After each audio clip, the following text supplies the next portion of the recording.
4 years ago, so I'm not quite sure. I haven't revisited the book. Yeah. But it was a lot of fun. And I love writing sex scenes because it's like having sex in a way.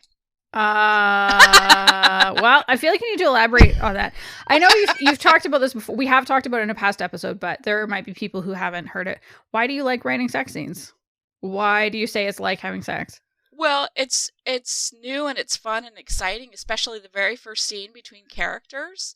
You build up this tension this whole time. You're building up tension between these characters, and then when they finally do get together, it's okay. What are they going to be like? They're two different characters. They have two different sets of emotions, feelings, ideas behind sex, and so trying to write the perfect scene between these characters is very challenging, and I really enjoy it. I love it because they're new characters, they're new quote unquote people. So writing the scenes, I've written some scenes where they didn't get it right, where it's kind of messy and awkward, which sometimes happens in real life. And then I've written scenes where it's like seamless and smooth, which how we all want sex to go. And sometimes they really do happen where everything falls into place. And so I just like seeing if these characters really hit it off right away or if there's going to be a little bit of awkwardness. And so it's just getting there. I just love the build up. What is harder to write, the first sex scene or the first kiss?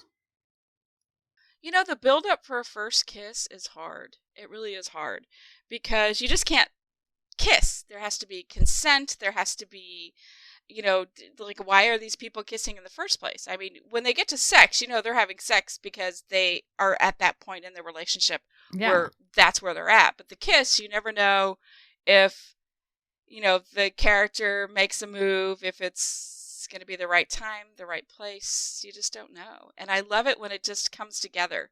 Like, I had characters have sex in a book that happened way too soon. I was not ready for them to have sex, and they did. So that was in Whirlwind Romance, Chapter 9. It's a big one.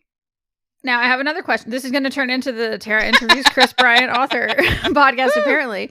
So are you a pantser, or are you a plotter, or an outliner? I am 100% a pantser. I have no idea what's going to happen, and it upsets my editor-in-chief so much because I turn in proposals that are like not even a page long, and she's always like, hey, where's the conflict? I'm like, I don't know.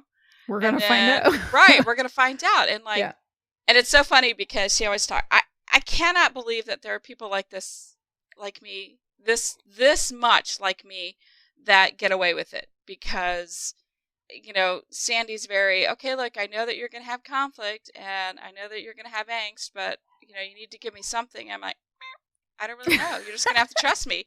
And it's like, and like the ending, I always say, and they end up happily ever after and all my proposals because I don't know how they're going to get there.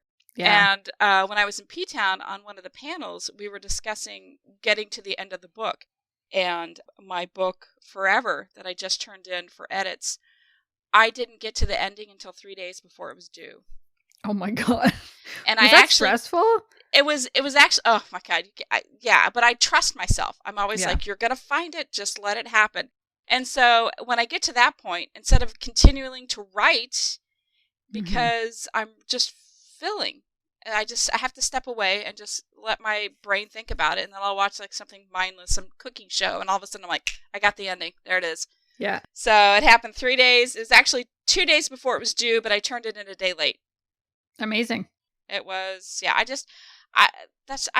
don't even know how to do an outline. I would never follow an outline because I'm character driven.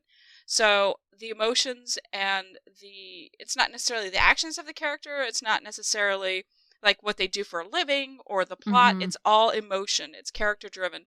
So I have no idea what's going to happen. Like, no clue. I don't know what the angst is going to be. I don't know what the conflict is going to be. I just don't know. That's pretty fun. It is. It's a lot of fun. I enjoy it. So far, so good.